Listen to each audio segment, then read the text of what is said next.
Bienvenida, doctora Norma. Hola, buenas tardes. Qué gusto saludarles. Hola, Hola, ingeniero. Doctora Olga, a todos, a todas. Buenas tardes. Buenas tardes, doctora. ¿Mucho frío? Sí. Buenas tardes, doctora Olga.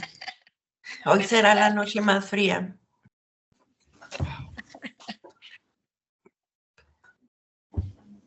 Esta mañana registramos 2 grados centígrados en Sopó. Sí, ha estado muy frío las noches.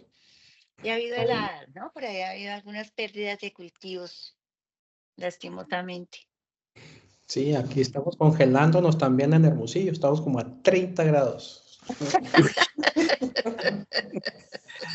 Uy, entonces vamos a tener que intercambiar. Yo les mando calorcito, porque acá en el Putumayo, especialmente en Puerto Asís, está unos calores tremendos. Ah, bueno, mándenos para acá, bienvenido al calorcito, María. Y usted ya mándanos el frío. Si les gusta el frío de 30 grados, adelante, ahí le mandamos todo el que quiera. Bueno, compartamos. Ajá. Y a 34 estuvimos a mediodía. Ah, Sí. Es mejor dicho, una variación de climas interesante.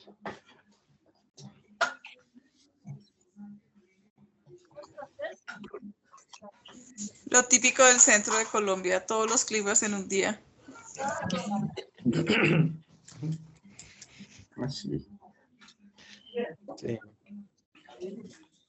Pero acá en el norte de México se suscitó la semana pasada una nevada que hace muchísimo tiempo no teníamos. Hasta acá, aquí a una hora donde yo estoy, nieve. Pero más acá en Chihuahua, ¿verdad, doctora Norma? Muchísima nieve. 21 centímetros. 21 centímetros de nieve, y el problema no es cuando neva, el problema es cuando se deshiela, ¿no, doctor? Qué barbaridad. Sí. Pues el doctor Casa está en el grupo. Yo creo que los que están, la mayoría estamos, y si no, compartimos la grabación. La doctora Ayala también está. ¿Qué hora es, doctora Ayala, allá en Israel? En Israel no tenemos exactamente regiones, es un país pequeño. ¿Pero qué hora es? Más o menos tamaño de Quindío, pero estoy en la parte centro-occidente, lejos de los misiles. No, mentira, aquí también llegan misiles. Tuvimos 2 alarmas en la última semana. Ah, pues cuidado. ¿Y qué hora es ahorita, doctora, ya? Son las 2 de la madrugada. Ya, sí, ya es martes. Bueno, yo creo que podremos iniciar, doctora Norma. Vea, pues. Claro que sí. Pues buenas tardes. Si la doctora Olga le quiere darle inicio ahí en representación del doctor Gustavo Casas. Con mucho gusto, gracias, ingeniero. No, pues muy contentos con todo el trabajo que están realizando este grupo de Bogotá. Doctora Ayala, felicitaciones, ha mantenido a estos estudiantes muy contentos, muy motivados, y creo que se ha avanzado bastante en el grupo. Y pues por supuesto la doctora Norma Jurado Campuzano es la docente que siempre nos motiva, nos inicia, nos da la entrada a este maravilloso mundo de la complejidad, del pensamiento complejo, de una forma muy motivadora, clara, que invita realmente a seguir con todo el proceso. Doctora Norma, muchísimas gracias, bienvenida, y agradecemos muchísimo su acompañamiento hoy. Muchas gracias, doctora Olga. Gracias, ingeniero Héctor, y a cada uno de los que están acá. Me tienen paciencia un poco, yo hablo muy despacito, pero trataré de hacerlo más dinámico. Cualquier pregunta que quieran hacer o intervención o comentario pueden interrumpirme con toda facilidad. Yo no voy a hacer un resumen de esta asignatura, sino algo muy global, que dé entrada a los pilares fundamentales del pensamiento complejo, que es la primera asignatura, aunque la asignatura tiene más que eso. Es decir, tiene un viraje hacia adentrarnos hacia dos epistemologías que han marcado tanto a la epistemología de la racionalidad clásica, que fueron fundamentales, el reduccionismo y el determinismo, para marcar la entrada no solamente al pensamiento complejo, pero fundamentalmente a este me voy a referir, a las ciencias sociales en general, pero impactaron muchísimo a la forma de darle un rumbo a una nueva epistemología. Yo les voy a invitar esa tarde que imaginen por un momento que estamos en una vasta biblioteca. Una biblioteca, me refiero al cuento de Jorge Luis Borges, la biblioteca de Babel. Dice que está en un universo infinito, ¿sí? Compuesto de unas interminables galerías, ¿sí? Ahí están todos los libros habidos y por haber. Está llena esa galería. Hay una cantidad de componentes, de caracteres en esos libros, ¿sí? Y entre ellos, Borges nos asegura que están las respuestas a todas las preguntas que tenemos, ¿sí? Porque son muchísimos. Están las respuestas a la historia completa de la humanidad, ¿sí? A las leyes del universo, a las fórmulas matemáticas, aún las no descubiertas ya por Newton y por Einstein, ¿no? Hay más fórmulas ahí, pero también hay una descripción exacta de nuestras propias vidas, de nuestro sentido que le damos a la vida, pero también hay un número disperso de textos plagados de errores, ¿sí? De ortografía, de sintaxis, de respuestas hacia las preguntas que nos hemos hecho o que se han hecho las personas desde el inicio de la vida, ¿no?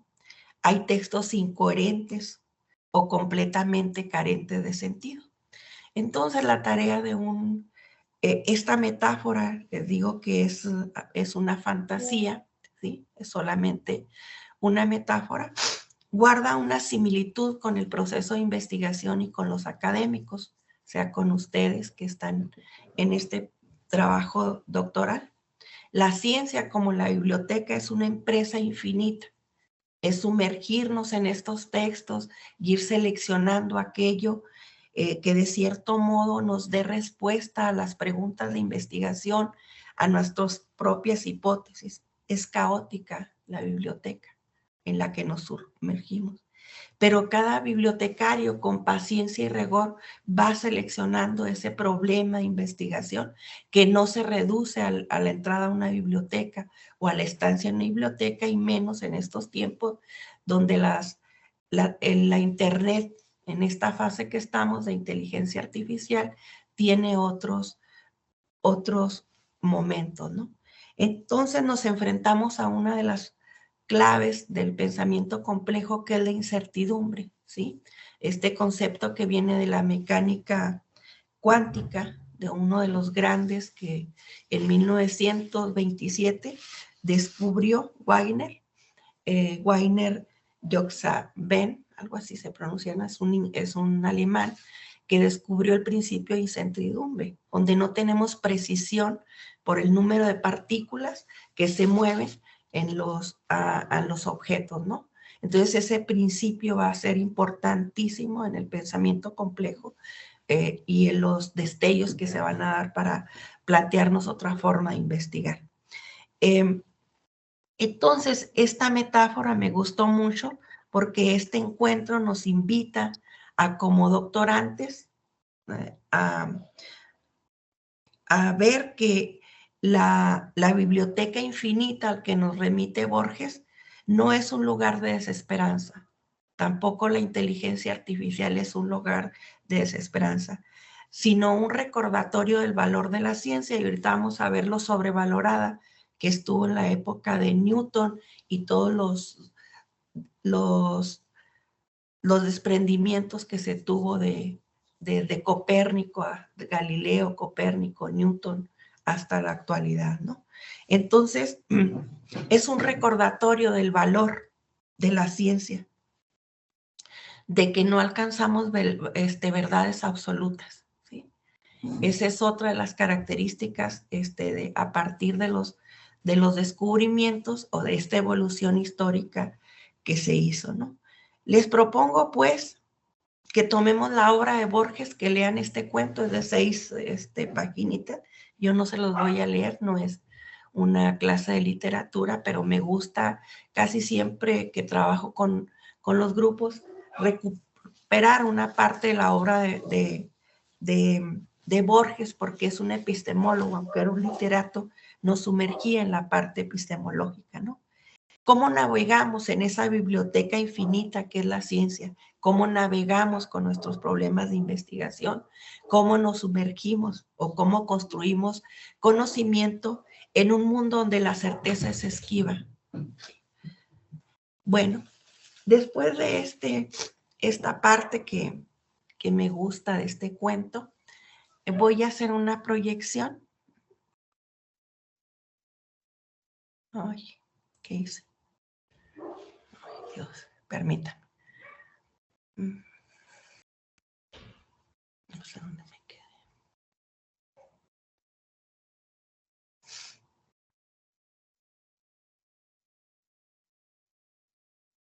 Es que en vez de compartir hice otra cosa. Voy a compartir esta ventana.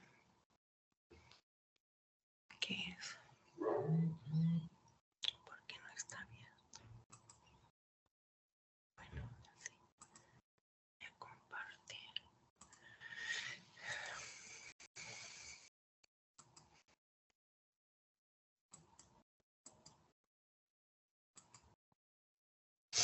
¿Por qué no me deja compartir?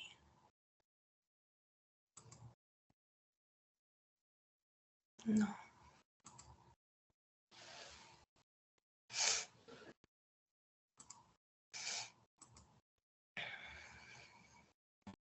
Doctora Norma, si hay dificultad en compartir y si deseas podrías enviarme el archivo y lo comparto desde mi pantalla. Ah, ok. Aquí te lo mando entonces al chat. Okay. ¿Al chat de Skype o de WhatsApp? No, de Skype. Aquí lo puedo subir. No es cierto. Espérame. ¿Por qué?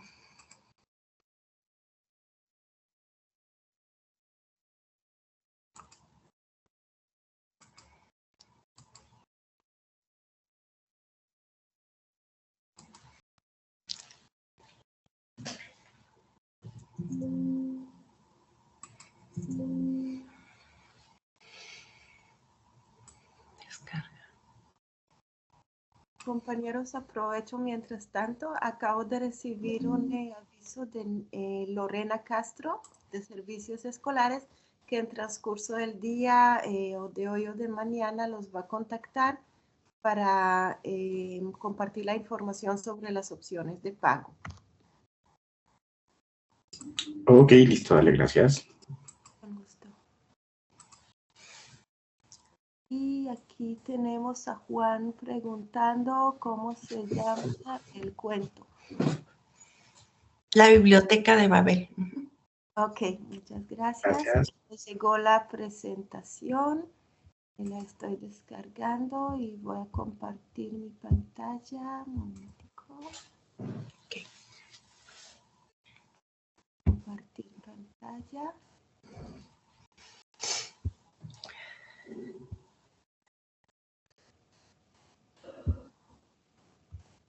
¿Se puede ver la presentación? Sí, ahí la vemos. Yo sí la veo.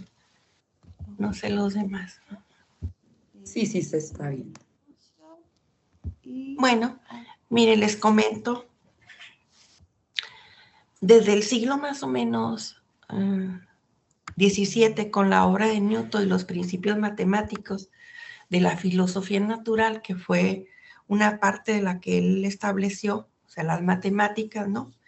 El mundo entero estaba basado en dos pilares, o sea, todo lo que se producía estaba basado en dos pilares, que era el reduccionismo y el determinismo, ¿no? El reduccionismo nos propuso en ese momento descomponer los problemas complejos a la unidad más simple, que es lo que hacemos en las ciencias cuando estudiamos o matematizamos un problema, ¿sí? Para analizarlo, mientras que el determinismo nos advirtió, nos prometió la capacidad de predecir el futuro. Es decir, podíamos predecir una guerra, podíamos predecir un evento de la naturaleza, podíamos predecir lo que estaba sucediendo en el espacio, podíamos predecir las mareas, pero con toda la precisión del mundo, ¿sí? Eso era lo que nos enseña estas dos pilares fundamentales de Newton, que luego pues este enfoque que es extraordinariamente exitoso para explicar los fenómenos del movimiento, tanto, por ejemplo, las mareas, lo que les decía ahorita, los eclipses, toda esa parte que se desarrolló en esta época, ¿no? Y, por supuesto, no estábamos preparados o no se podía hablar de lo inesperado, ¿sí? No estaba por ahí esa parte de lo inesperado. Entonces, por ejemplo, podríamos decir que si va a suceder un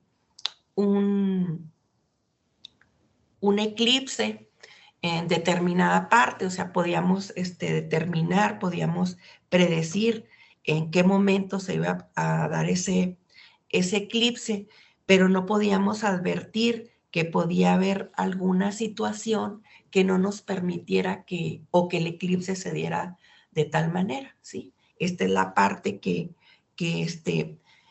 va a plantearse el pensamiento complejo.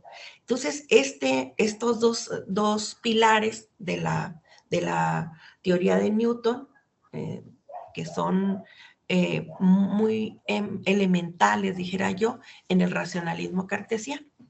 Es decir, René Descartes, el padre del racionalismo, en el siglo XVII, siglo XVI, va a plantearnos un asunto que tiene que ver con el método cartesiano. Es decir, va a matematizar la ciencia, que ya lo venía haciendo Newton con todos los descubrimientos de la física clásica, habían matematizado la ciencia. Es decir, hablando de la precisión, de que podíamos tener verdades absolutas, ¿sí? Que no había otra forma de conocer.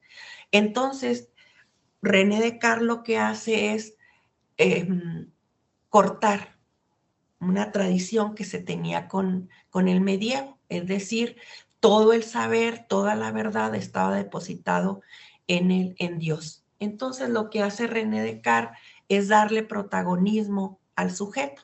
Y entonces sale una de las frases más importantes de René Descartes, que es: pienso, luego existo.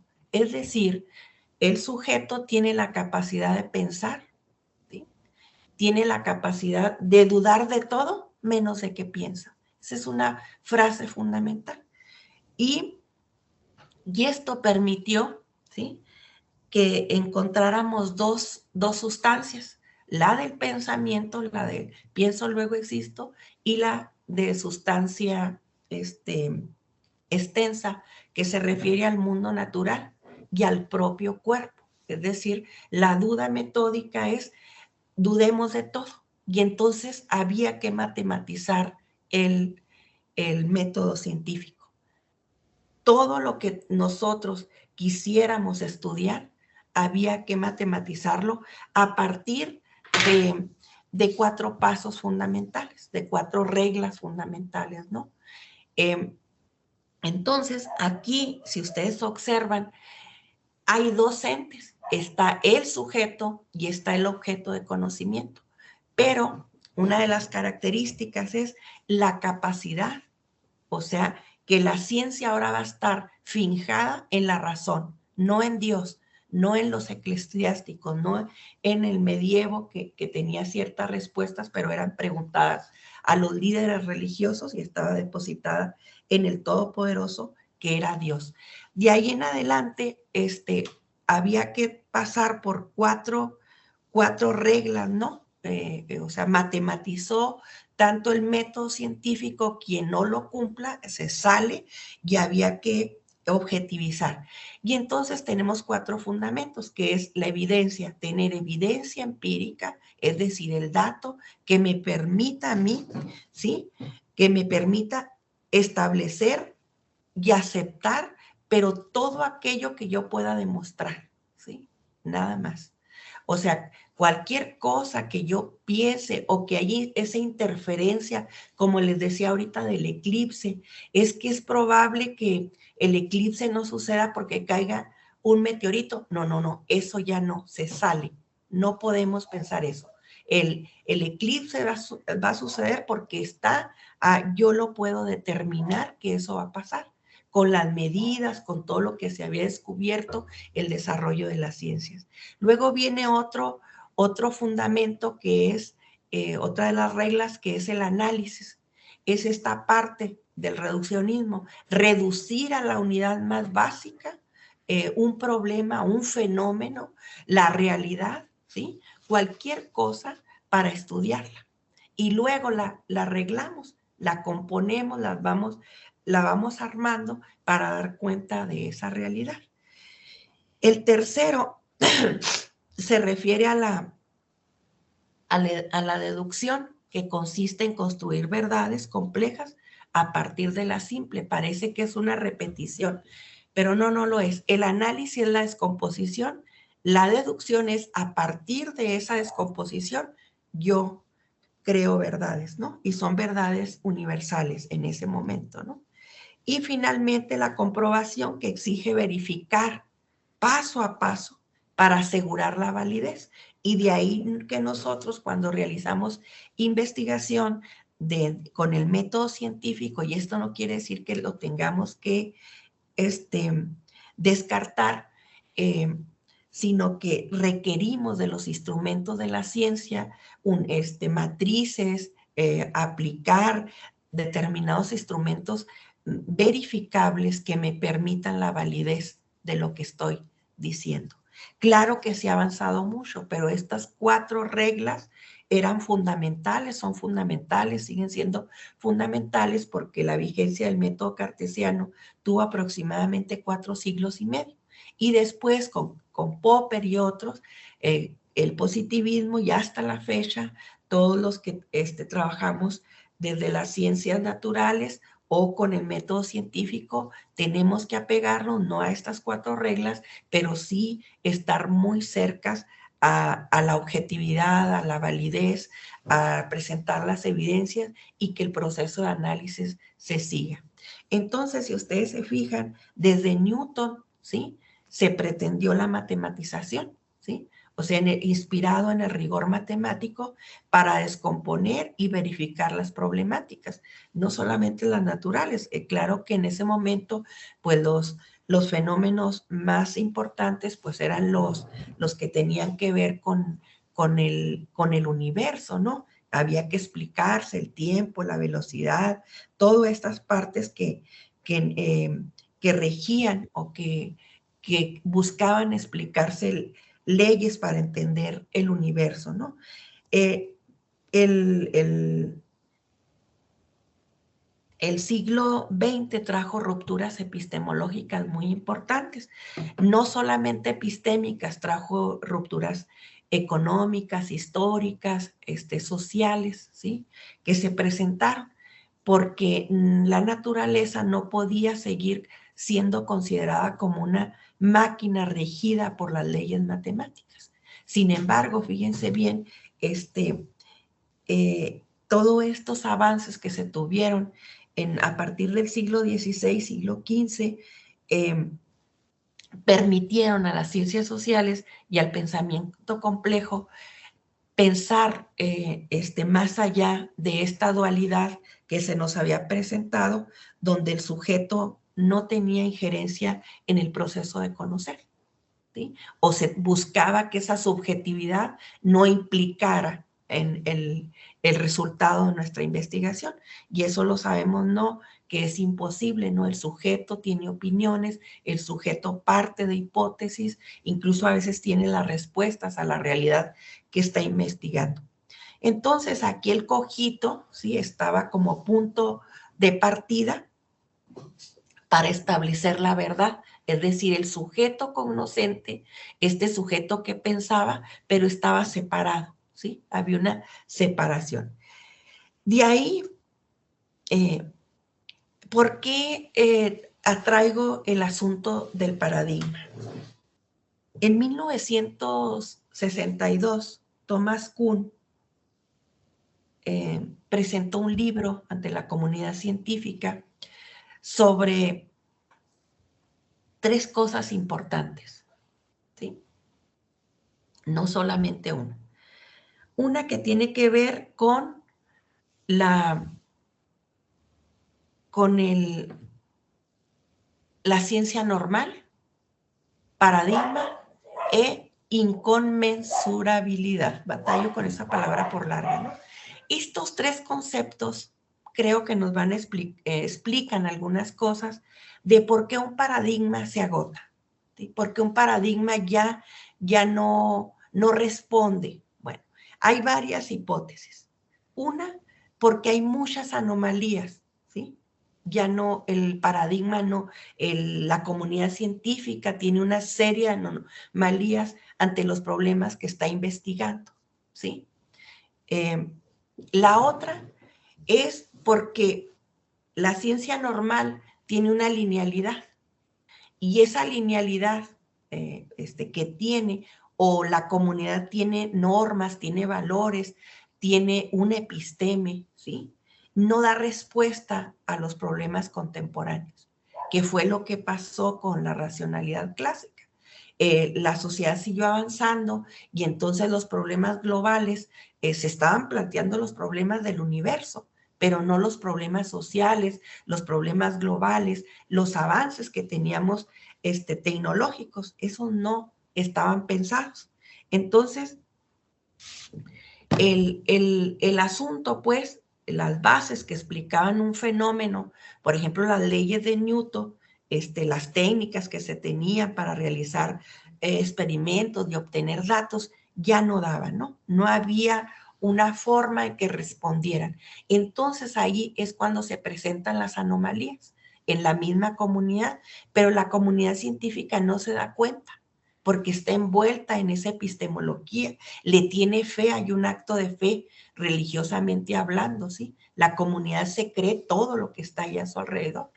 Entonces, lo que dice Kuhn es que el conocimiento no es de tipo acumulativo, que lo que viene a romper un paradigma, en este caso la racionalidad clásica, son las crisis. ¿Y a qué crisis se refiere? Pues a las crisis que se generan en la sociedad, en el mundo, en el universo, y que no tenemos respuesta. Y entonces nos tenemos que replantear lo que estamos construyendo.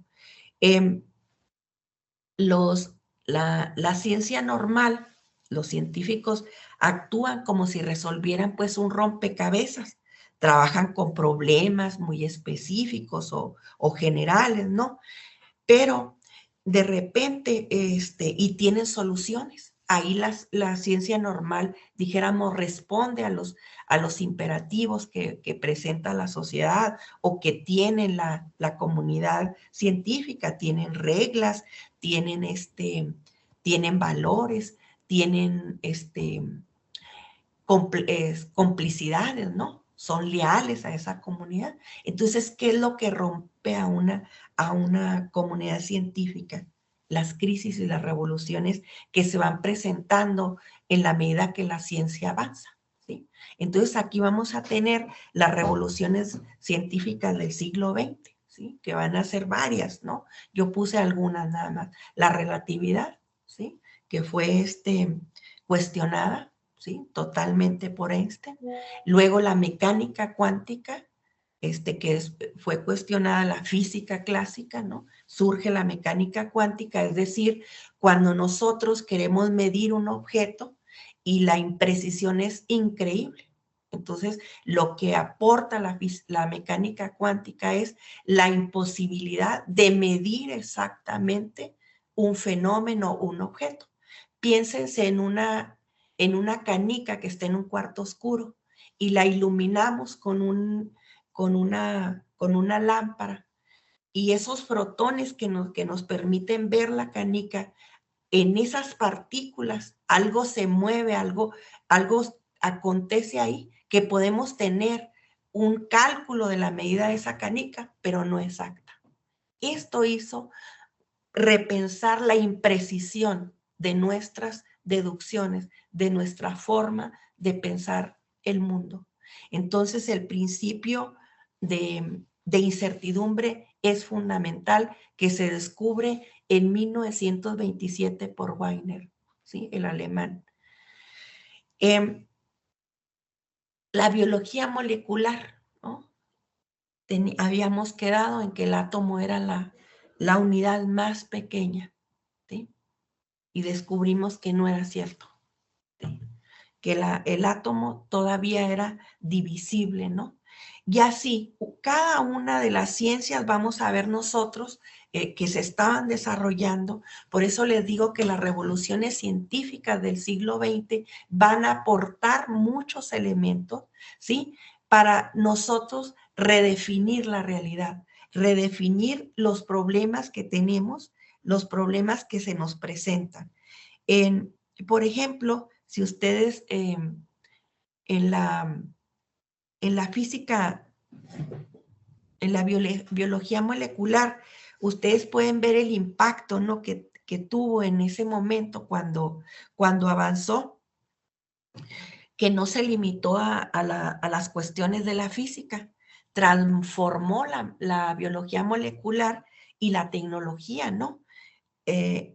La física en estado sólido, por ejemplo, permitió el desarrollo de los transistores y la microelectrónica, o sea, todo lo que ya ahorita tenemos, y mucho más avanzado, por supuesto, pero en ese momento permitió un avance fundamental para la era digital. Es decir, ahí se fundan las bases de todo lo que vamos a tener en lo que yo le llamo las 4 eras de la tecnología, ¿no? Estamos ahorita en la tercera, ¿no? Que es la de la era de la inteligencia artificial, luego viene la deshumanística, y etcétera, etcétera, ¿no? Entonces, fíjense bien desde cuándo se fundaron ya pues las bases. Estas ciencias, ¿sí? Estas ciencias, estos avances tecnológicos impulsaron la era nuclear, por ejemplo. ¿Sí? Toda la era nuclear que se desarrolló, y ustedes saben los impactos que tuvo la era nuclear con el desarrollo de la bomba atómica y lo que pasó en Hiroshima y Nagasaki. Y luego transformó también pues toda la informática hasta la que tenemos ahorita ya, todo lo digital, todo lo que en un espacio que tuve con la comunidad, acá es una comunidad académica del pensamiento complejo, les platicaba que hace como unos, pues en vacaciones, ¿no? Estuve en una ciudad de Estados Unidos y me subí en un auto totalmente automatizado. O sea, ya no tiene chofer, ya no, solamente todo está digitalizado, ¿no? Yo hasta me sentía mal porque muchas cosas pues no le sabía, ¿no? Entonces, ¿cómo está digitalizado todo el auto móvil? Va haciendo los saltos, respetando a los peatones. O sea, es increíble, ¿no? En el paseo que me di en ese carro, y claro, no tengo una visión así como muy, dijéramos, sí observo el avance tecnológico, pero también observo las tensiones que se provocan en la sociedad con eso, ¿no? Entonces, Otra de las cosas que se vio también trastocada, pues fue la estructura del ADN, ¿no? El primer transmisor que fueron ejemplos emblemáticos de cómo las teorías científicas se encuentran aplicaciones prácticas que cambian el mundo, ¿no? El ADN dejó una serie de retos, ¿no? Y después vienen otros aspectos que van a trastocar y van a revolucionar. Entonces, si se fijan ustedes, el nombre de la asignatura es de evolución histórica, ¿sí? Y disciplinar. Ahí ustedes pueden ver que no fue una acumulación de conocimientos, o sea, no se acumuló, sino hubo unas rupturas, hubo revoluciones en diferentes disciplinas que permitieron el avance de la ciencia. Y no solamente el avance de la ciencia como la veníamos concibiendo, sino permitieron que las ciencias sociales y el pensamiento complejo se empezaran a cuestionar sus propios fundamentos, ¿no? Entonces, lo que vemos en esta parte de la ciencia clásica, pues es cómo explicar estas mutaciones o estas elecciones que se dieron en diferentes contextos y que van a pasar a permitirnos cuestionar los fundamentos de la racionalidad clásica, ¿sí? Y entonces, ustedes van a encontrar en la primera asignatura un texto muy largo, ¿sí? No es necesario todo el texto, pero es fundamental ese texto, donde Edgar Morin, es el de Ciencia con Conciencia, es que me paso las diapositivas, ¿verdad? Ya sé, por no estarlas manejando yo. En este texto de Ciencia con Conciencia, Edgar Morin nos plantea que durante los últimos 3 siglos la ciencia ha sido la protagonista de una transformación radical en la forma en que la humanidad entiende el mundo, ¿sí? Pero también a través de toda la observación rigurosa, la experimentación, la verificación, la ciencia ha permitido también descifrar ciertos lenguajes, ¿sí? De la naturaleza. Por ejemplo, desde las partículas subatómicas hasta los códigos genéticos que rigen la vida, esta parte que les decía ahorita, ¿no? Entonces, tenemos que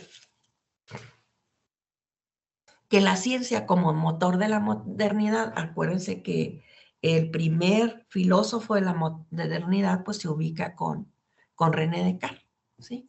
Entonces nos dice en este texto que es muy importante porque hay una posición sobre la ética y sobre el sujeto, esta dualidad que nos permitió separar al sujeto pensante de esa sustancia extendida, ¿sí? Extensa, Edgar Morin se lo plantea, ¿sí?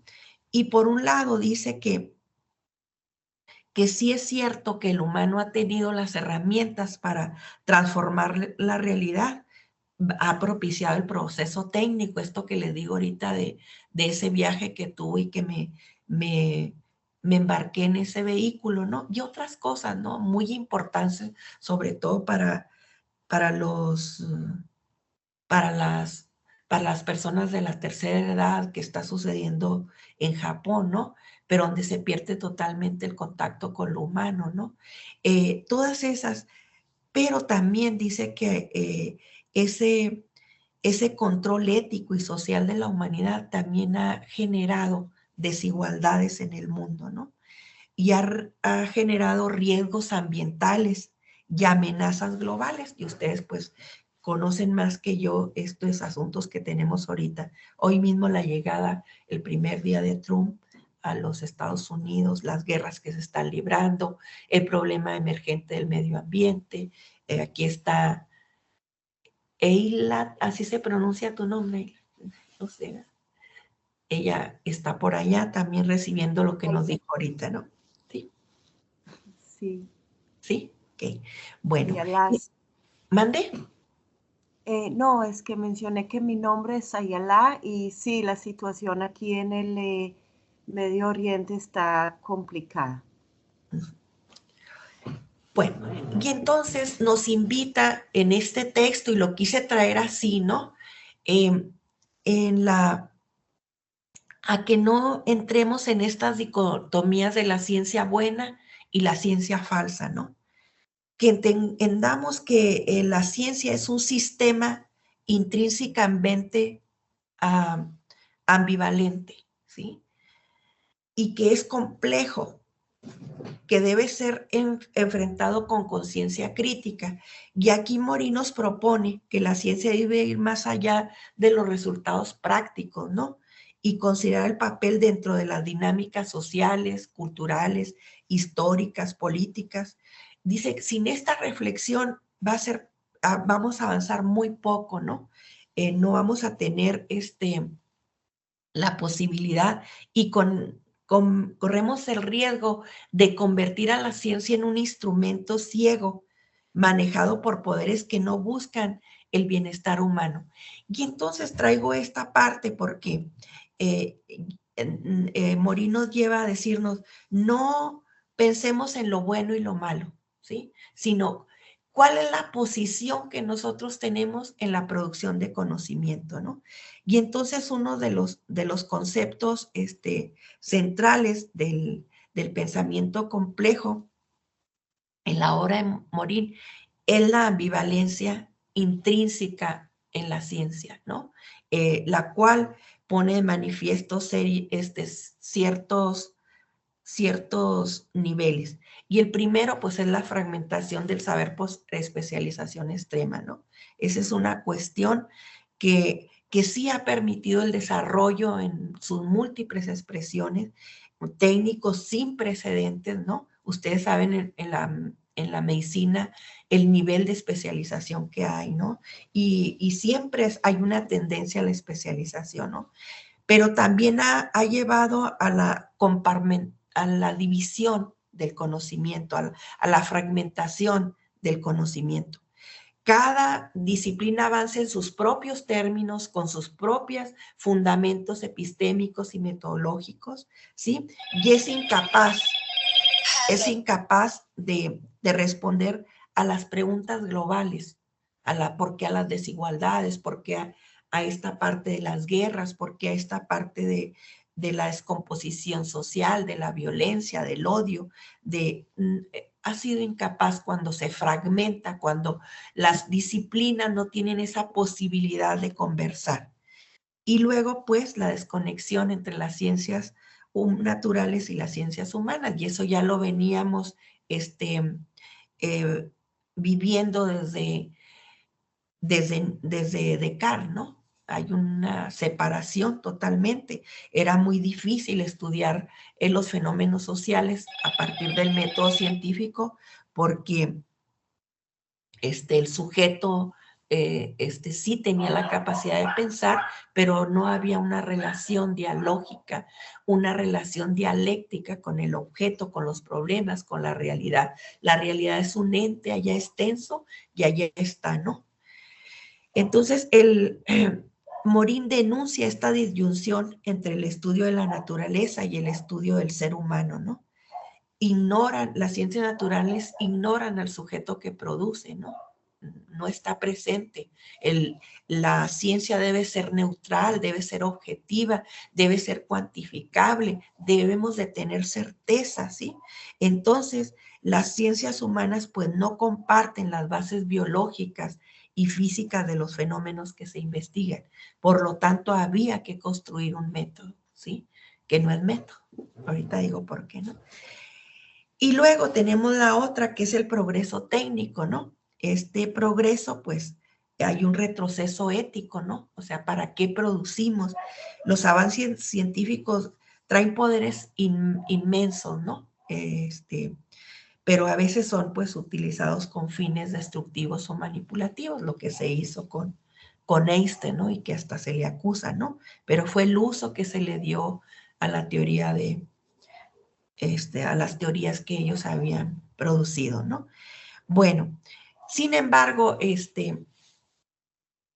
diría yo que esta parte en realidad no se descarta el método científico, sino que lo que hacemos es cuestionar sus fundamentos para acercarnos a una complejidad e interdisciplinariedad. O sea, es la posible de que la realidad es un entramado de relaciones complejas, que el mundo no puede ser reproducido, no puede ser pensado desde una perspectiva reduccionista, que la realidad es sumamente compleja. No hay fenómeno que no sea complejo. Es que es simple. Le contesté bien, es simple. No. En eso está la complejidad, en que nada de lo que sucede en la realidad social, en el encuentro con el otro, en los fenómenos naturales, sociales, históricos, económicos, religiosos, ¿vale? No hay forma de que el fenómeno no lo podamos explicar desde la simplicidad. La complejidad no es un problema a resolver, ¿sí? En realidad lo que tenemos es una condición a reconocer, que los fenómenos, que la vida misma es compleja. Entonces, en vez de simplificar, en vez de reducir la realidad, ¿sí?, necesitamos abordar las riquezas y sus contradicciones, es decir, esa forma dialéctica en que se presenta la realidad. Y entonces nos acerca Edgar Morin al orden y al desorden, que son otros de los asuntos que se van a plantear, porque el pensamiento complejo y las ciencias sociales no ofrecen verdades absolutas como nos las había prometido la ciencia clásica, ¿sí? Se desmoronaron el asunto de que el conocimiento es lineal, ¿no? El conocimiento no es lineal, no es acumulativo, ya lo vimos, ¿sí? Entonces mezcla Morin a partir de estas dos categorías, que el mundo, la realidad está en constante orden y en constante desorden, ¿no? La ciencia tradicional o la racionalidad clásica, pues nos prometía ese determinismo, esa estabilidad del sistema, a partir de esa dualidad que ellos construyeron, ¿no? Pero ellos avanzaron, ¿sí? Porque recuérdense que rompen con el medievo, rompen con Dios, no con Dios, sino porque a Dios además le dan Dios existe porque lo pienso, ¿sí? Ahí no teníamos que comprobar, o sea, decir que Dios existía y comprobar con una prueba fehaciente, ¿no? Existe porque lo pienso, ¿sí? Lo demás no, ¿sí? Y luego hacia una ciencia interdisciplinaria que tiene que ver que nosotros podamos abordar y cruzar los límites disciplinares, ¿sí? Claro que esto es más que un asunto de reunir disciplinas, está mucho más allá, ¿no? Las fronteras disciplinares, es interesante que podamos irlas sucumbiendo, pero implica unir lo biológico con lo social, es decir, ese encuentro, ese diálogo, esa dialéctica, ¿no? Lo físico con lo cultural, lo técnico con lo ético, ¿no? Entonces la ciencia interdisciplinaria o transdisciplinaria no busca unificar todo bajo un mismo paradigma, es decir, no porque estoy yo pensando en la biología o yo estoy pensando desde la psicología, tengo que tener la misma forma de pensar epistemológicamente que la psicología. Sin embargo, en un proyecto interdisciplinario, las ciencias o las diferentes disciplinas pueden dialogar y investigar un fenómeno, es decir, se agrupa un grupo interdisciplinario, ¿no? Entonces, aquí en esta lectura que le digo que es muy importante, tenemos el papel del sujeto, que en el modelo tradicional sí existía, ¿sí? Pero era eliminado el proceso de conocimiento, o sea, no, para poder preservar la objetividad. ¿sí? Entonces, lo que implicaba, pues, lo que dice Morin es que el sujeto debe ser parte de este proceso, y ahí la cibernética de primero, segundo orden van a tener una importancia porque le van a dar un lugar al sujeto, ¿no? De ahí se va a rescatar esa idea de que el sujeto tiene un lugar en el proceso de investigación. O sea, no nada más es un observador, un neutral, sino que tiene que reconocerse que esa subjetividad no debilita los resultados de su proceso de investigación o la construcción del conocimiento. Al contrario, abona a lo que se está produciendo, ¿no? Entonces, si ustedes se fijan, la revolución paradigmática que nos presenta Edgar Morin, lo presenta en 7 principios, ¿sí? En la autoecoorganización, que es clave en el pensamiento complejo, reconocer la interdependencia entre los diferentes sistemas, pero también su relación, superar la fragmentación del conocimiento que sigue estando por estancos. Si ustedes observan las universidades, está la facultad de química, la facultad tienen sus propios espacios y difícilmente a veces se comunican, aunque hay muchos avances, ¿no? De la introducción de la complejidad, donde hay grupos interdisciplinarios que se organizan en las mismas universidades, pero la misma estructura de la universidad sigue siendo muy disciplinar. Y la ética del conocimiento y la sostenibilidad, es decir, para qué producimos ciencia y qué es lo en qué deriva, ¿no? Esa aplicación que le damos, ¿no? Entonces no se trata, dice Morin, de acumular conocimiento, sino de apostarle al bienestar humano y al equilibrio planetario. Esa es una de las cuestiones más importantes que está en este texto de Ciencia con Conciencia, y que lo traje a la luz porque después podemos decir, bueno, ¿y para qué queremos un texto tan explícito para que únicamente nos hable del sujeto y de las cuestiones éticas? No, sí. Lo que pasa es que tenía mucha tinta, yo creo, en ese momento, y hizo un texto muy extenso, larguísimo, pero tiene unas implicaciones morales para su actividad cognoscente, para la producción de su conocimiento, para las propias tesis que ustedes producen o que producen sus estudiantes, ¿no? Para las universidades, para los centros de investigación, porque recuerden que las crisis contemporáneas no solamente se las debemos a los científicos, sino que es un problema de carácter civilizatorio, ¿no?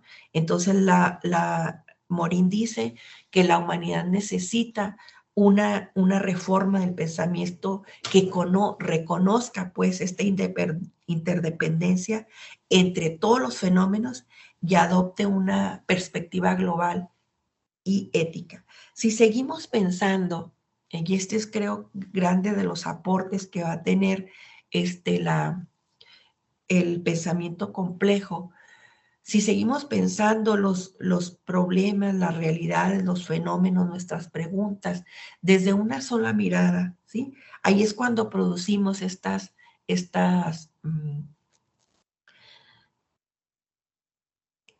fragmentación del saber, ¿no? Aún en la propia soledad, por ejemplo, ustedes como doctorantes, en sus procesos de investigación de su tesis doctoral, aunque a veces digan, no, pero yo no puedo hacer un equipo interdisciplinario para hacer mi tesis doctoral. Sí, pero sí lo pueden pensar el problemático, aunque sean psicólogos, desde otras perspectivas teóricas al menos, ¿no? O sea, la transdisciplina nos permite ese encuentro, ese diálogo entre las disciplinas. Bueno, entonces una de las críticas más férreas a la racionalidad clásica, pues es esto que permitió que nada más lo cuantificable, lo medible, iba a dejar de lado al sujeto, ¿sí? Entonces, ahí tenemos la dualidad, y lo que después se constituye, esta dualidad, no que se constituya la dualidad en eso, sino que lleva a plantearnos los problemas de manera dicotómica, ¿sí? Es decir, todos los problemas, todas las realidades las vamos a ver desde la causa y el efecto. Y sí habrá problemas que los podamos trabajar de esa manera, pero no todo, no toda la realidad, no todas las crisis que tenemos se pueden pensar de esa manera. Y aquí es reconocer que el método científico sigue vigente, ¿no? Que el método científico no lo hemos desechado por desecharlo. Lo que estamos planteándonos es esa racionalidad, ese uso que le dieron a la razón y esa matematización y pensar que la realidad no puede verse de otra manera. Y entonces el pensamiento complejo nos dirige hacia una epistemología compleja, ¿sí? Que tiene que ver, pues, superar, pues, primeramente este reduccionismo, ¿sí? Y que conozca la interdependencia de la realidad.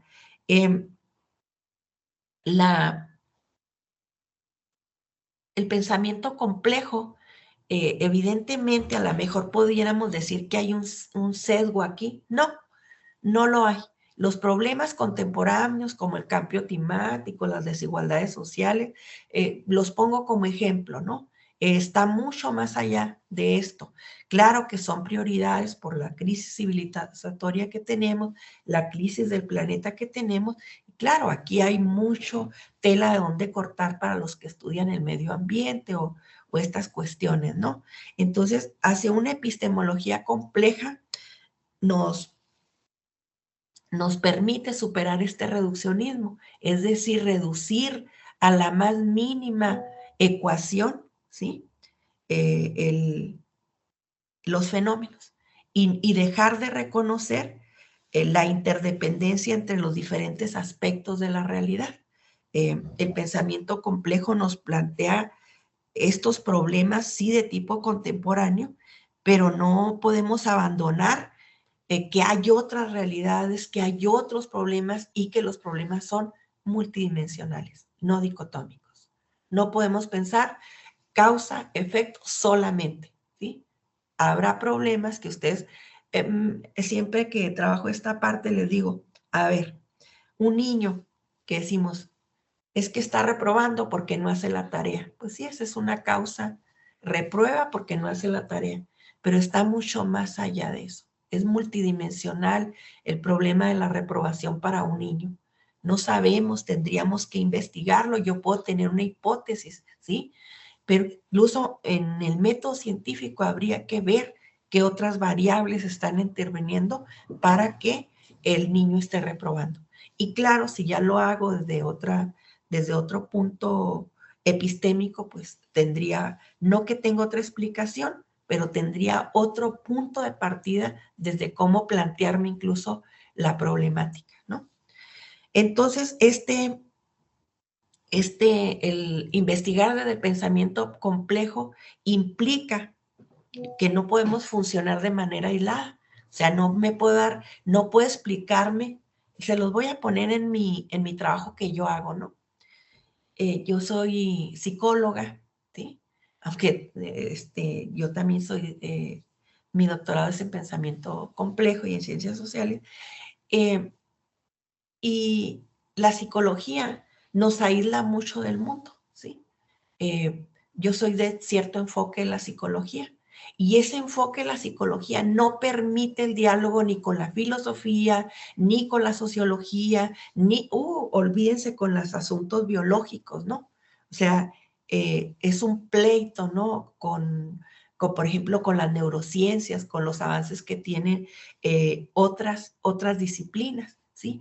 Pareciera que se quiera conservar pura y desde ahí dar respuesta a los dolores, a las condiciones en que llega un sujeto a un consultorio, por ejemplo, ¿no? Entonces, esta parte es la que nos permite funcionar de manera aislada y de dar respuestas que buscan la simplicidad, ¿sí?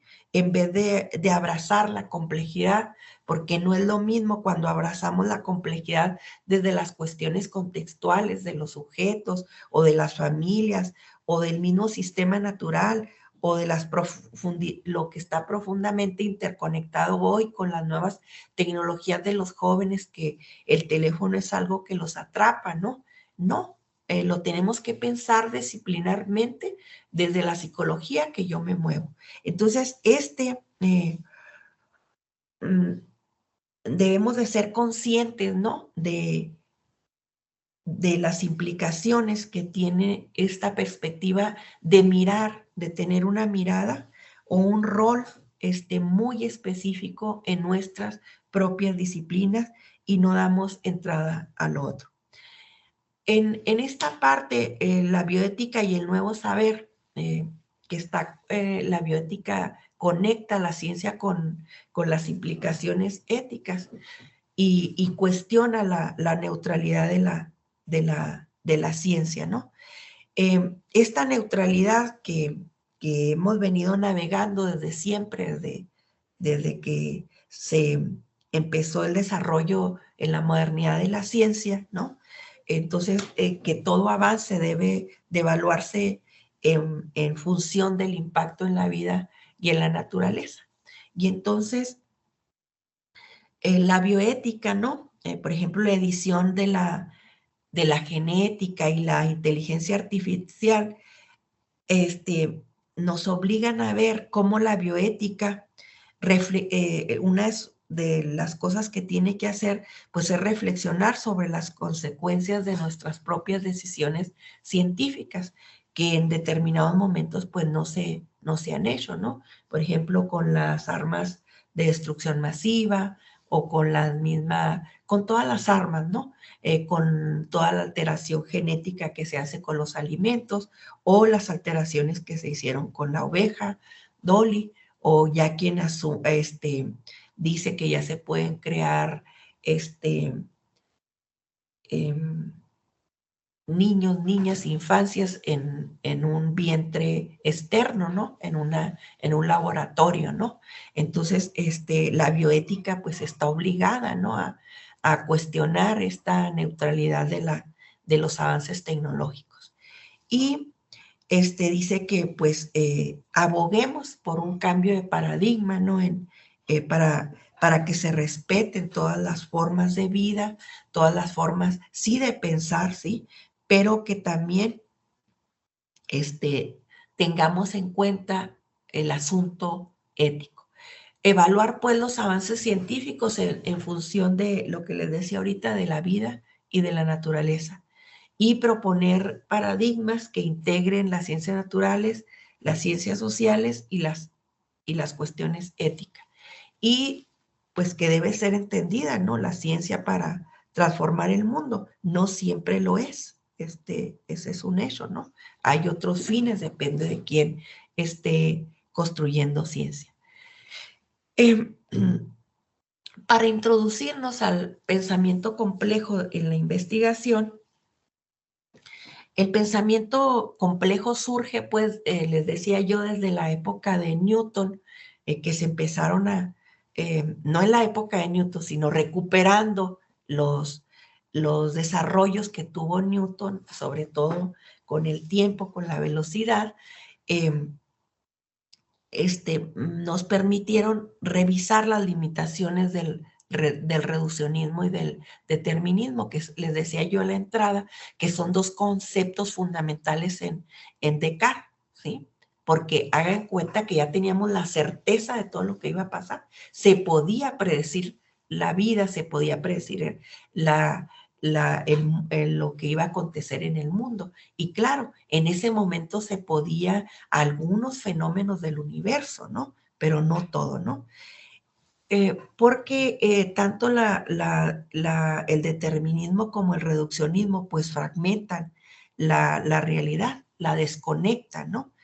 Entonces, el enfoque desde el pensamiento complejo permite reconocer la interconexión entre los diferentes elementos de un sistema, ¿sí? No están separados, hay una interconexión. Si lo viéramos en una red, podríamos ver esa interconexión, ¿no? Y busca comprender los fenómenos, ¿no? de manera global, ¿sí? Para dar respuesta a las diferentes emergencias que se nos están presentando. El pensamiento complejo propone la integración de las disciplinas, lo que les decía ahorita, ¿no? Para superar estas fragmentaciones. Y esto pues tiene un proceso que lo van a ver en lo transdisciplinar, en la segunda asignatura, que es el enfoque metodológico transdisciplinar. Por eso yo no me adelanto a trabajar lo transdisciplinario, aunque aquí, si ustedes se fijan, tenemos 2 epistemes, la clásica y la entrada al pensamiento complejo, ¿no? Y la diferencia cómo abordar los problemas complejos como el cambio climático, las dinámicas sociales, bueno, un montón, yo puse esas dos, ¿no? Entonces, el pensamiento complejo nos invita a mirar la realidad como un sistema interconectado. Lo que les decía esto, que tenemos un proceso, si lo viéramos en una red, íbamos a ver que está interconectado, ¿no? Finalmente, el pensamiento complejo en investigación también se funda en el principio dialógico. Es uno de los principios muy importantes, que integra procesos como el orden y el desorden. Además, son necesarios para comprender los fenómenos. Aquí se utilizaron mucho a Prigogine, pero también utilizaron a Piaget, ¿sí? Para ver cómo las estructuras mentales, por ejemplo, en Piaget, que tienden a un equilibrio y lo tienden al desequilibrio, ¿no? Estos momentos que vamos teniendo. O cómo tenemos un sistema que podríamos decir que está en orden, pero entra un proceso y se provoca un desorden, ¿no? Entonces, comprender, es necesario comprender esa parte, ¿no? El principio logramático, ¿no? Que establece que el todo está en las partes y las partes están en el todo, ¿no? Es decir, que las partes se inscriben en el todo, pero en el todo, ya me rebrujé, en el todo se inscriben las partes y en las partes se inscribe el todo. Ya lo verán en un texto. Fíjense que les voy a decir algo. A veces tenemos problemas para identificar los principios porque tenemos poca bibliografía sobre esto. Para si gustan escribir sería genial. Son 7 principios, ¿no? Y finalmente la recursividad, que nos muestra cómo los procesos dentro de un sistema se influyen mutuamente, ¿no? Y aquí tenemos pues estas herramientas para abordar los problemas desde una óptica que no sea lineal.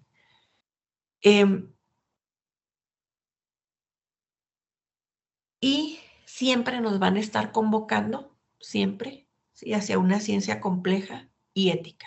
Si ustedes leen a Carlos Delgado, nos va a convocar a eso. Si leen a Morán, nos va a convocar a eso, ¿sí? Si leen a Niculesco, nos va a convocar siempre a eso. La ciencia ética incorpora responsabilidades sociales y culturales, supera la neutralidad científica, porque lo que queremos pues es el bienestar, dice Edgar Morán y Carlos Delgado, y el investigador como mediador entre las disciplinas, ¿no? Y la ciencia no solo para entender el mundo, sino también para transformarlo de manera ética, y esta es una constante que vamos a ir encontrando, ¿no? Entonces, si ustedes se fijan, el paradigma de la complejidad surge como respuesta a las limitaciones que nos presenta el mecanicismo clásico, ¿sí? Y el reduccionismo científico, que dividen a la realidad para ir descomponiendo sus partes. Y ahí vamos, en esta asignatura no van a ustedes a leer a Bertalanffy, pero va a ser uno de los teólogos de la teoría de sistemas, y Edgar Morin, que de alguna manera, con su enfoque transdisciplinario, propusieron este marco para entender la realidad como un sistema dinámico, interconectado y multidimensional, que no es poca cosa. Recuérdense que estaba desconectado, que no era un sistema dinámico, ¿sí? O sea, claro que yo no traigo muchos ejemplos de la física porque esta no es una sesión de física, ¿no? Es comprender los fundamentos de la racionalidad clásica para poder dialogar desde el pensamiento complejo, es decir, ¿qué caracteriza al pensamiento complejo? Si lo caracteriza la no fragmentación, lo caracteriza un enfoque integral que permite analizar los problemas y diseñar modelos para la educación, para el medio ambiente, ¿no? Que nos permite traspasar las disciplinas, un diálogo, nos advierte que todo está interconectado. La transdisciplinariedad va más allá de la interdisciplina, no se limita a la colaboración entre las disciplinas como lo hace la interdisciplina.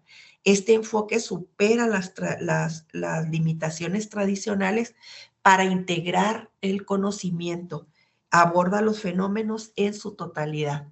Es decir, ya hay un encuentro epistemológico, ¿sí?, que no se da entre la disciplina, para poder no solamente detener las fronteras, sino busca comprender la realidad en su totalidad. Entonces, si ustedes se fijan, la ciencia sí ha evolucionado, pero no tiene todas las respuestas. Y entonces aquí se van a encontrar también otras limitaciones que tuvo en su momento la ciencia clásica, pero que el pensamiento complejo lo trabaja, que es decir, que el encuentro no solamente sea entre las disciplinas reconocidas académica o científicamente, sino en otros saberes. Por ejemplo, los saberes ancestrales, de los pueblos originarios, la espiritualidad, no la religiosidad en sí, las artes que están fuera también como procesos científicos, ¿no? Sí son procesos creativos, pero no se reconocen dentro de las disciplinas científicas. Claro que ya hay avances, ¿no? Pero en ese momento en que Morín, entre otros, pensaban la complejidad, estos saberes estaban al margen. Es más, estaban al margen todas las otras epistemologías, ¿no? Nosotros, claro que ahondamos en la epistemología del pensamiento complejo, que es la transdisciplinariedad, y claro, no dejamos de lado la interdisciplina, porque trabajar disciplinariamente a trabajar interdisciplinariamente es un avance genial, no tenemos por qué descartarlo, ¿no? Entonces, bueno, yo más bien quisiera que conversáramos para que yo no hice una síntesis, son 9 lecturas y un ¿cómo se llama? Y un video que los adentra a los principios, les da como dijéramos, un panorama de lo que es el pensamiento complejo. La segunda asignatura ya sí los adentra a lo transdisciplinario, que es la apuesta que nosotros tenemos siempre en sus tesis de investigación. En esta ocasión únicamente es un acercamiento a cuáles fueron esos fundamentos que se cuestionaron en su momento, en esa inmensidad, en esas ciencias que participaron, ¿no? O desde donde se recogió, por ejemplo, el principio de incertidumbre, orden, desorden, lo de que no tenemos certeza, como nos lo aseguraba la racionalidad clásica, el sujeto, qué lugar tenía el sujeto, ¿no? Pienso, luego existo, ¿no? El sujeto nada más era la capacidad pensante, pero no tenía una relación con el objeto. Esas dicotomías que se fueron planteando, cómo se fueron reelaborando desde el pensamiento complejo y, por supuesto, en las ciencias sociales, ¿no? Que no es lo único que nosotros tenemos. Entonces, no sé si todas las preguntas que quieran. A lo mejor no en todas tengo las respuestas o que quieran conversar. Yo les dije que lo iba a tratar de hacer no rápido, sino más rápido de lo que hablo siempre, ¿no? Entonces estoy a la escucha. No sé, Olga, tú. Doctora, muchísimas gracias. Pues primero felicitarla y especialmente por esa entrada que usted siempre hace tan maravillosamente con Borges. Una conocedora de Borges increíble. Y bueno, esa, digamos, comparación, metáfora que usted hace con el conocimiento, que es como un viaje sin fin a lo desconocido, ¿no? Mm. Que es una de las cosas que las nuevas las epistemologías de segundo orden nos hace comprender. Que el conocimiento es un mar desconocido y entrar, no sé, a buscarlo, pues es un viaje sin fin. Sí. Yo los invito de verdad a leer ese texto, es maravilloso. Como todos los que sugiere la doctora Norma. Muchísimas gracias. No, de nada, Olga. Muchas gracias, doctora Norma. No, a la orden. Si tienen preguntas, comentarios, los agradezco. No tengo todas las respuestas, pero en esta asignatura tengo algunas.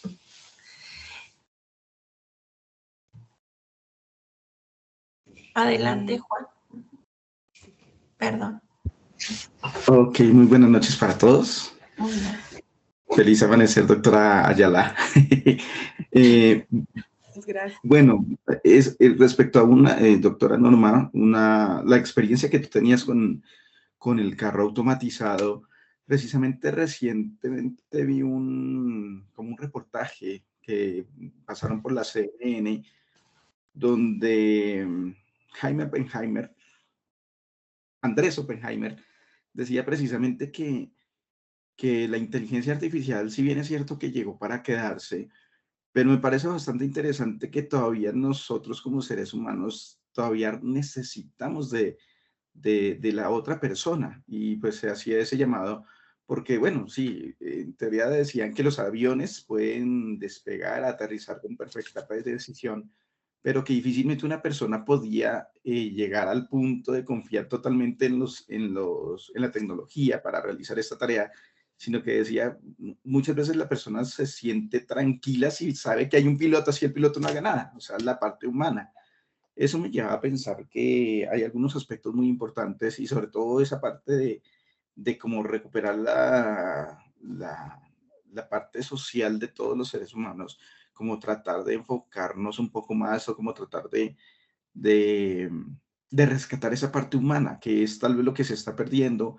Muchas veces nosotros en las instituciones educativas, yo pertenezco a una institución educativa oficial en Sopó, Dinamarca, muchas veces como que eso tiende a desdibujarse precisamente porque dejamos que el conocimiento se vuelva islas, pero no, es como ese llamado a recuperar, a reconformar, a reorganizar precisamente enfocados en una autonomía, pero una autonomía pensando en el otro, pensando en la capacidad que tiene uno de poder interactuar con las otras personas y transformar ese mundo que precisamente en las lecturas que realicé de Morán, incluso por ahí me encontré una lectura, pero se me escapa en este momento el nombre de la lectura, pero básicamente era eso, como tratar de recomponernos, tratar de reformular esa parte, de crear como ese trabajo conjunto para volver a rescatar esa parte humana. Y tal vez quiero resaltar eso de la intervención de esta noche. Sí. En realidad eso es lo que está en juego, ¿no? La parte humana en las tecnologías. Yo cuando viajaba en ese auto en la soledad, ¿no? En tener donde todo está automatizado, ¿no?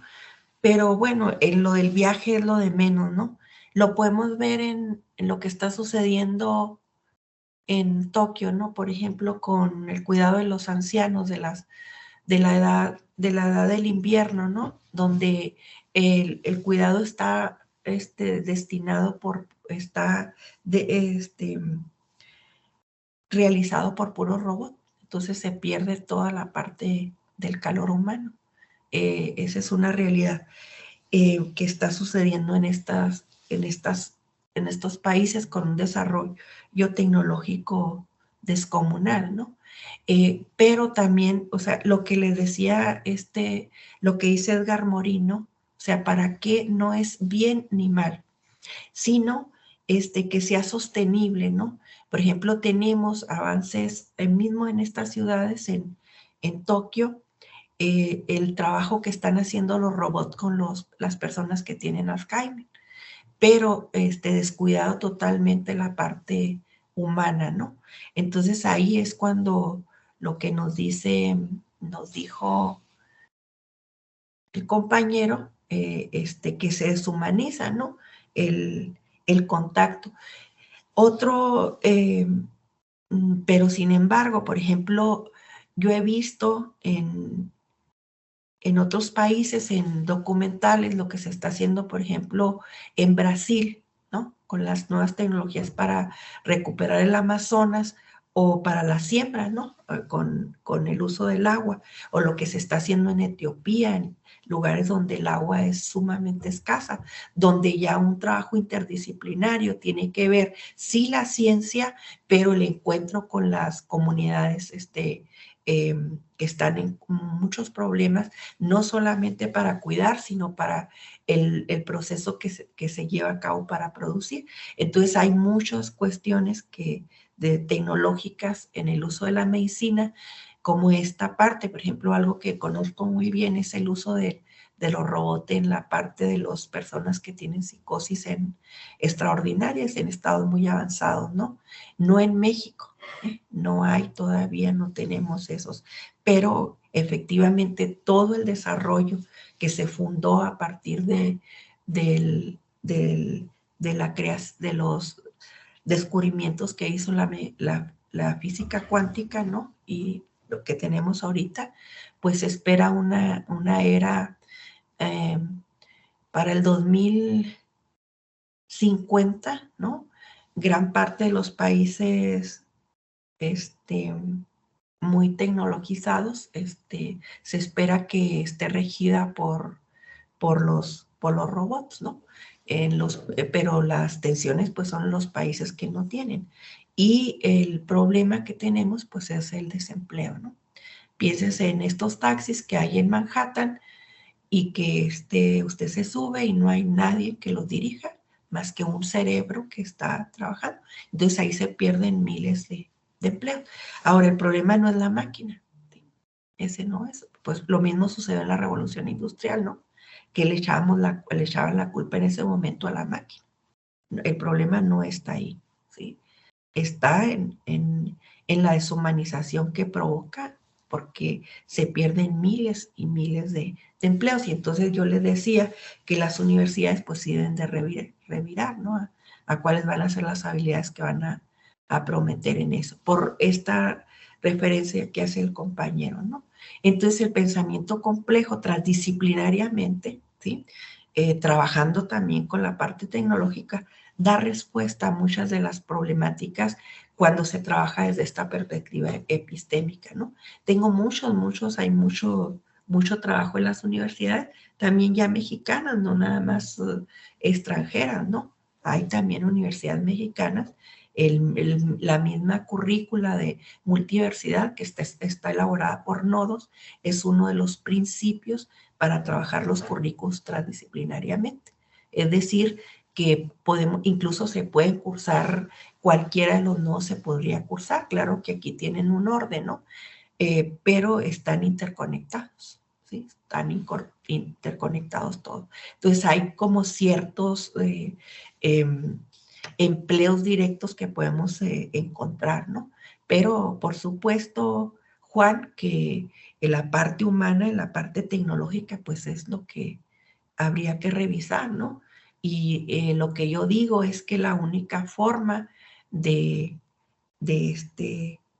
no de parar el desarrollo tecnológico, no va a parar, O sea, el que sigue el cuarto ciclo es el de la humanización, es decir, donde podamos hablar ya de donde no hagamos diferencias entre la parte tecnológica y la parte humana, y luego viene la cuántica, ¿sí?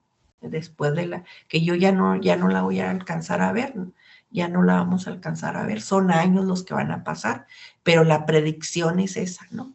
O sea, la era cuántica donde se puedan los que nos preceden, los que vienen atrás de nosotros, ver los distintos niveles de realidad a los que no hemos podido acceder.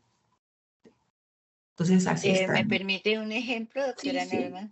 sí. Para esas preocupaciones éticas que vamos a tener que pensar en cuanto a la humanización, es una anécdota para pensar. Hacia 1997, un computador que tenía la IBM le ganó al maestro ¿cómo se llamaba? Kasparov. Kasparov. Sí, Kasparov le ganó una partida de ajedrez, que fue famosísimo, porque pues el ajedrez es uno de los juegos que más desarrolla creatividad, eh, resistencia a la frustración, etcétera, ¿no?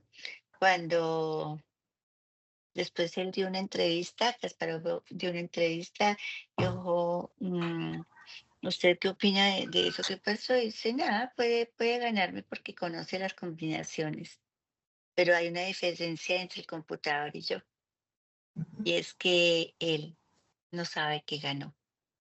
Yo sé que perdí. Sí, sí. O sea, hay unas dimensiones humanas que definitivamente no van a ser reemplazadas, y hacia ahí debemos nosotros poner los ojos. Y pues claro, los educadores, las universidades, los colegios tienen que sentarse o tenemos que sentarnos a pensar muy juiciosamente cuáles son las habilidades estas que debemos desarrollar con nuestros estudiantes que no podrán ser reemplazadas por la máquina. ¿Y qué trabajos podemos nosotros incentivar? Sí, doctora. Sí, perdón. Hay no sé si se acuerdan de un joven que el año pasado se suicidó en los Estados Unidos gracias a una compañía de inteligencia artificial que se dedica a crear avatares, ¿no? ¿Sí? Y la característica de esta compañía es que tú creas el avatar y lo haces como tú quieres. Entonces, este joven creó un avatar, ¿sí? No me acuerdo cómo se llama el avatar que creó. Y él tenía pues muchos problemas, lo llevaron al psicólogo por 5 sesiones y le dijeron que tenía un asunto de polaridad, ¿sí? Bipolaridad, perdón. Y entonces él siguió con su avatar y decidió romper la comunicación con todo humano. Él nada más se comunicaba con su avatar, platicaba con él, se conectaba, se hablaba por teléfono y todo. Me parece que se llama Dani, no me acuerdo bien cómo se llama el avatar. Y entonces un día, pues los padres muy preocupados, ¿no? Que le digo que lo llevaron al psicólogo y le dieron medicamento y todo, y él se siguió, encerrando. Y resulta que un día le habló a su avatar y le dijo que ya había tenido antes antecedentes de quererse suicidar. Y le habló a su avatar y platicaron y todo. El avatar le dijo que no se fuera a suicidar, que él estaba muy triste, ella estaría muy triste si se suicidara y todo. Y platicaron y dijo que lo quería, que lo amaba mucho y todas esas cosas, ¿no? Y resulta que cuando terminó de hablar con su avatar, agarró la pistola de su padre y se dio un balazo, murió. Entonces los padres demandaron a la compañía Shireboy, Aitei, ¿no? No me acuerdo cómo se llama. Y hace mucho que lo vi ese asunto, pues. Entonces uno se da cuenta ahí con esta historia, de pues que aunque el avatar, ¿verdad? Tenía esa relación con él, hablaba con él, muy fantasmática, ¿no? Pero el problema del joven, pues se pensó desde una direccionalidad de la disciplina de la psicología. Entonces, ni la familia, ni la institución que lo acogió en ese momento pudo estudiar el fenómeno desde la complejidad, que es la soledad que tienen estos jóvenes, que todo el día que tienen una codependencia tecnológica y que pierden el principio de realidad, ¿no? Y entonces, pues su avatar, ¿no? Y finalmente, de todas maneras, no resolvió el problema, se mató, ¿no? Se suicidó y ahora está la demanda multimillonaria como si eso fuera a devolver la vida de este joven, ¿no? Entonces, ese es el problema de ver la realidad desde una sola perspectiva, ¿sí? Desde no atender el fenómeno de lo que está sucediendo con jóvenes que están todo el día en el celular. Y el problema no es que estén en el celular, es porque están por una soledad inmensa de no ser escuchado, ¿no? Esto me reviene con lo que dice Juan, ¿no? La deshumanización que provocan los artefactos tecnológicos y que finalmente es nuestro compañero. Yo les pregunto ahorita a ustedes ahí, ¿cuántos no tienen celular ahí cerca de ustedes? Yo tuve que no contestarse, apagar el teléfono porque aquí está cerca de mí. Entonces, esa es una realidad. Adelante, Olga, y ¿quién más? Los que estén, hablen, por favor. Tenemos a Enrique y Olga pendiente. Creo que, buenas noches, creo que está primero, creo que yo era la segunda o soy la única por ahora. No te preocupes, Olga, yo estoy en Chapao de la Antigua, entonces primero las damos. Muchas gracias. Bueno, muchas gracias por esta maravillosa participación y este análisis. Bueno, escuchando todas estas expresiones, estas teorías, estos sentires ya soportados en lo que es el tema de la complejidad, pensamiento complejo. Hablar de la frase, la expresión de Descartes, pienso luego existo, y haciendo una conexión con las demás ciencias, vale la pena en algún momento de estos espacios también encontrarnos con ese análisis que nos lleve a entender qué había detrás de esa frase para Descartes. Para él, ¿qué significaba existir? Porque si nosotros lo hablamos desde la psicología, existir solamente significa pensar. Eso está soportado solamente en el pensar. ¿Qué significa el sentir? ¿Qué hay detrás de eso? Si yo tengo que crear conciencia con base en un pensamiento y tomar decisiones, ¿dónde está esa emoción? ¿Cierto? Entonces, mirar desde lo biológico, ¿es desde lo biológico que se existe pensando? ¿O qué significa eso? Solamente se reduce a pensar el existir. Y entonces cuando miramos el tema del estudio de caso que plantean el suicidio, hubo ahí, más allá de un pensamiento, una emoción. Y eso nos crea vida. Entonces, esta frase me parece valiosa que hoy esté soportada de esa manera tan bonita que se trabaja desde lo transdisciplinar. Entonces, por eso es que es tan interesante este doctorado, porque nos permite abrirnos no solamente a la materialidad que nos ofrece el método científico, sino también mirarlo, que para algunos se llama pseudo, pero para nosotros es una manera emergente de ver la vida y de complementarla, porque lo espiritual también forma parte de la esencia de la vida, del conocer, solo que por el momento no es medible, no es materializable desde la evidencia en el método científico. Entonces, me parece interesante esta charla y esto era lo que quería compartir. Muchas gracias. Gracias, Olga. Olga, nada más te acuerdo, fíjate bien, esta frase es muy importante, Olga, porque da las bases de la subjetividad, porque le da un lugar al sujeto ya, ¿sí? O sea, antes era Dios, no había otra forma de acercarnos a al conocimiento, eran los designios de Dios, ¿sí?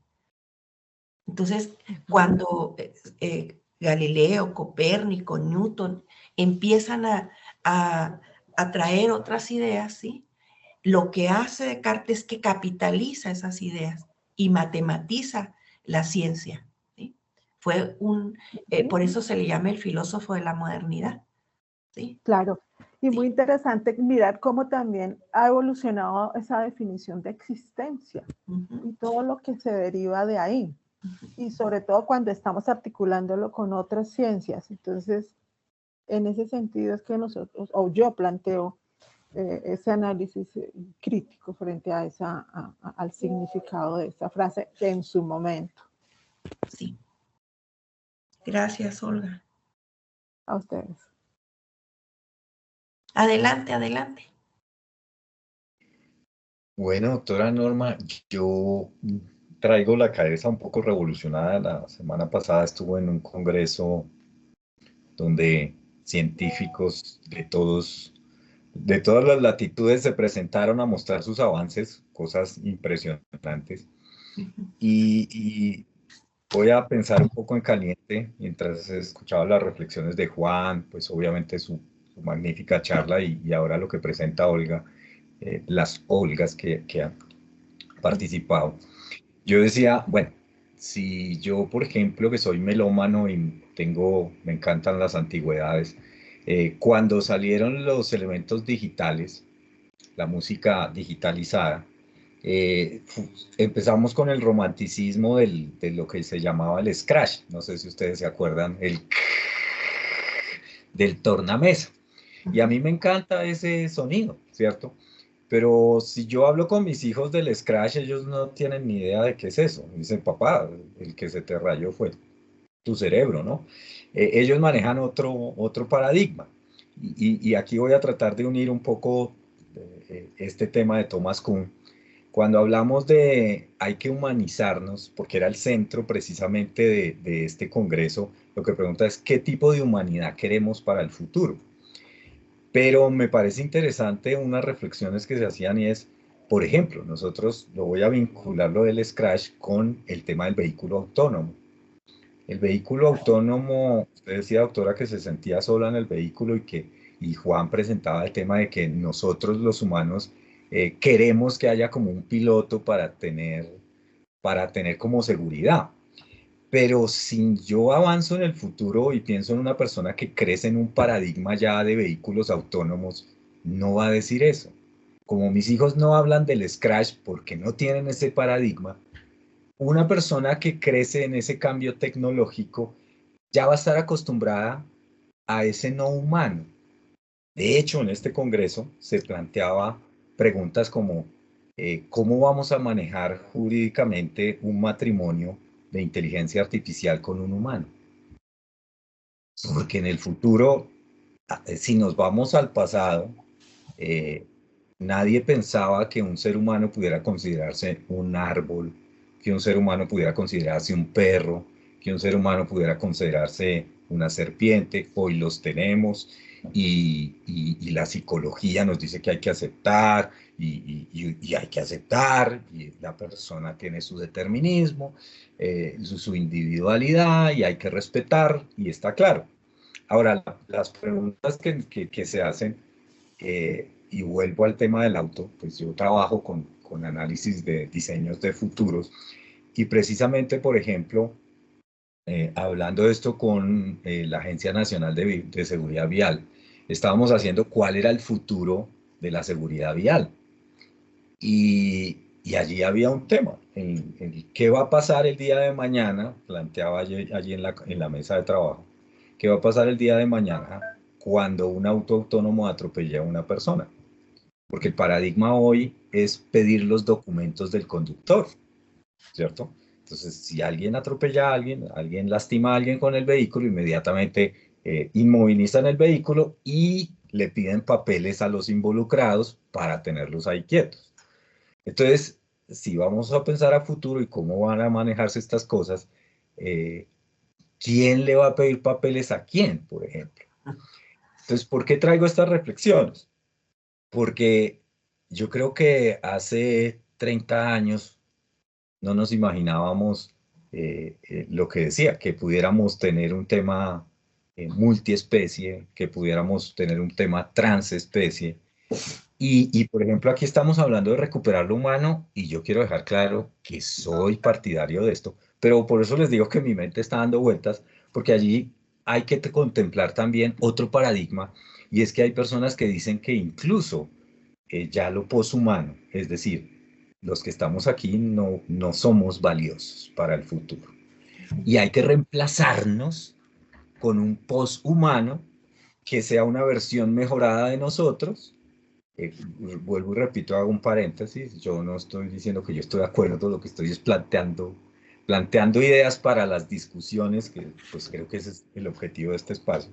Entonces yo me sorprendía y efectivamente hay personas que están buscando ese poshumano y que se está invirtiendo miles de millones en las investigaciones para lograr poshumanos, o sea, humanos sin errores. Entonces uno también entra a ese pienso, luego existo que hablaba Olga, y ¿qué debemos considerar error? ¿No? Porque para que haya un error es porque hay un parámetro.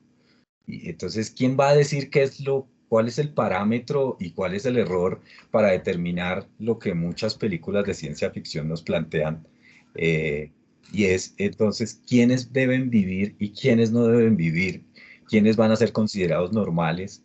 Entonces, hay unas preguntas en este momento y por eso es una de las decisiones cuando estaba hablando con Héctor para decidirme a entrar al doctorado, es que estamos afrontando un momento en la humanidad que hay tantas preguntas tan complejas que precisamente si no manejamos estas interdisciplinas, transdisciplinas, y yo creo que ya hay que hablar de polidisciplinas, ¿cómo vamos a resolver estas preguntas? Entonces, pues me disculpan, yo estaba pensando en caliente todas estas cosas, escuchando esta charla y escuchando el aporte de mis compañeros, se me mezcló con lo que había escuchado la semana pasada, y yo creo que este posgrado va a ser como aprender a leer, a escribir, a matemáticas, porque todos vamos a tener que estar metidos en este tipo de pensamiento para poder entender lo que se nos viene como humanidad. Y bueno, ahí como que dejo lo que he venido pensando. Sí, claro que nos dejas pensando bastante, ¿no? Claro, no hay respuesta, ¿no? A esto, el transhumanismo que trata de unificar la tecnología con lo humano para hacernos seres perfectos casi, ¿no? Creo que la matriz es una matriz crítica esta que nos presentan. Y aquí les decía yo que es un debate filosófico, además ético y social profundo sobre cuál es el futuro de la humanidad. Creo que lo tienen muy claro, ¿no? Ya no somos seres, a lo mejor yo por mi edad, ¿no? Indispensables, ¿no? Se trata de eso que tú pones en palabra, de seres perfectos, ¿no? Por eso el transhumanismo a través de las tecnologías ha tenido tanto avance, ¿no? Entonces no nos queda más que pensar, ¿no? Yo no les digo, las tecnologías no van a dejar de producirse, los intereses que se mueven pues, son millones de dólares, de euros, de pesos, en el caso de los mexicanos, para responder a los intereses de la acumulación, ¿no? El sistema capital tiene esa característica, pero aún los chinos siguen la misma línea, ¿no? O sea, no es una cuestión solamente de las estructuras sociales, sino está mucho allá, nos trasciende. Entonces sí, creo que Edgar Morin nos convoca a a plantearnos la parte ética, pero como dices, bueno, y no la podemos plantear. Yo llevo tiempo estudiando 5 ciclos de las tecnologías, ¿no? Desde los discos de vinil hasta pasar por los CD, hasta pasar a la digitalización. Luego viene ya la internet, las computadoras, las tablets, los teléfonos inteligentes, hasta llegar ahorita a los teléfonos inteligentes, ¿no? Hasta la inteligencia artificial. Entonces el futuro es un futuro donde no tenemos ningún tipo de certeza, indeterminado, ¿no? Y que tenemos que investigarlo y trabajar desde la filosofía, desde lo social y desde lo ético. No nos queda otra a los que estamos aquí, porque los jóvenes, y no todos, ¿no? Porque creo que en muchas universidades se está pensando, ¿no? Yo les digo, yo puedo ver la transdisciplina o la interdisciplina o esta propuesta de la Poli, que está genial, habría que trabajarla en muchas partes, ¿sí? El uso de la tecnología en el sostén humano, en la vida, pero también veo otros efectos como por ejemplo, el que les acabo de decir, donde perdemos el contacto con lo humano, en el cuidado de los ancianos, en esto que les digo de los jóvenes, ¿no? Totalmente el partener es su teléfono, ¿no? Es con el que hablan, es con el que se entienden, es el que trabaja su imagen. Entonces, creo que Morí nos convoca, ¿no? A que trabajemos la parte, sigue trabajando en esta parte, aunque ya está muy grande, pero sigue trabajando en esta parte de la ética, que no es cualquier cosa, ¿sí? Y plantearlo filosóficamente, ¿no? Tiene raíces muy, muy, muy importantes que lo planteemos desde la filosofía, ¿no? Yo creo es lo que nos podría salvar de lo que se avecina, ¿no? Se avecina la época 2040 más o menos, la época de la humanización, así le llaman al cuarto ciclo tecnológico, ¿no? A partir del ciclo de vinile, porque tenemos mucho más tecnologías atrás, como la imprenta, pero haciendo un corte en la investigación, yo lo hice desde el ciclo de vinil hasta la inteligencia artificial y bueno, lo que descubro en esto de la inteligencia artificial y en otras tecnologías, pues es la aplicabilidad en sectores muy específicos, ¿no? Pero no en todos, no en todos. Yo que trabajo con el dolor humano, me es imposible pensar el que un robot pueda hacer el sostenimiento de cómo tratar el dolor humano pensando en lo mental, ¿no? En el dolor que siente una pareja, en el dolor que siente trabajo más con adolescentes, ¿no? Los dolores de los adolescentes en una época actual donde no son escuchados, donde tienen otros tipos de voces que los exceden, ¿no? Entonces, creo que la problemática es muy, muy difícil a veces hasta de concebir. Yo cuando te escucho se me estremezco, ¿no? Me enchina la piel porque no estamos hablando de cualquier cosa ni la estamos inventando, ¿no? Es algo que está aquí. Es más, ¿cómo tiene que cambiar la escuela a partir de la inteligencia artificial? Esa sería una pregunta básica, ¿no? ¿Qué tendríamos que hacer? Porque la inteligencia artificial, claro, hay formas, ¿no? Una cosa que he trabajado es que la inteligencia artificial por sí misma para los estudiantes no sirve. Necesitan saber qué hacer con el PRO, por ejemplo, ¿no? Para poder, por ejemplo, generar, necesitan cierto tipo de saberes para poder generar un proyecto, qué hacer, y además la inteligencia artificial, pues la buena es la de paga, no cualquier inteligencia artificial. Entonces sí estamos ante un grave problema donde los sistemas educativos también nos tendríamos que replantear lo que estamos haciendo.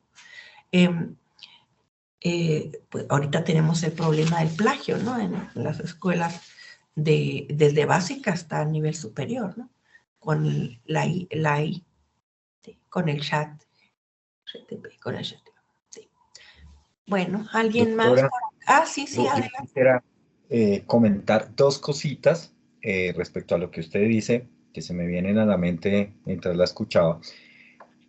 Quisiera compartirle a mis compañeros también que dentro del Congreso es una conclusión muy personal.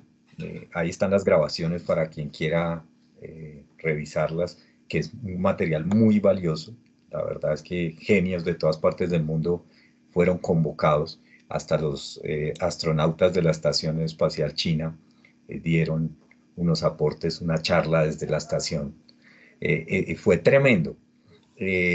Lograron, por ejemplo, colocar a la nieta y a la cantante original, a su abuela, que fue la compositora de este gracias a la vida que me ha dado tanto. Entonces, con un holograma, lograron recrear a la abuela cantando con la nieta. La nieta estaba en vivo y recrearon a la abuela en la inauguración del evento. Entonces, esto nos plantea cosas muy interesantes, ¿no? ¿Cómo podemos conectar los tiempos cuando antes hablábamos de que el pasado pasó y ahora resulta que podemos traer a una persona de la tumba del pasado y ponerla a cantar con su nieta? Un logro a través de inteligencia artificial o logra altísima tecnología, muy interesante, que quisiera dejarles allí para quienes quieran verlo. Y lo que sí me pasó en el transcurso de los días, pues de los que pude estar, fue darme cuenta personalmente de que veía dos cosas. Quienes hablaban de tecnología traían muy buenas noticias. O sea, cómo hemos avanzado, cómo logramos esto, y fue muy interesante ver todos estos avances.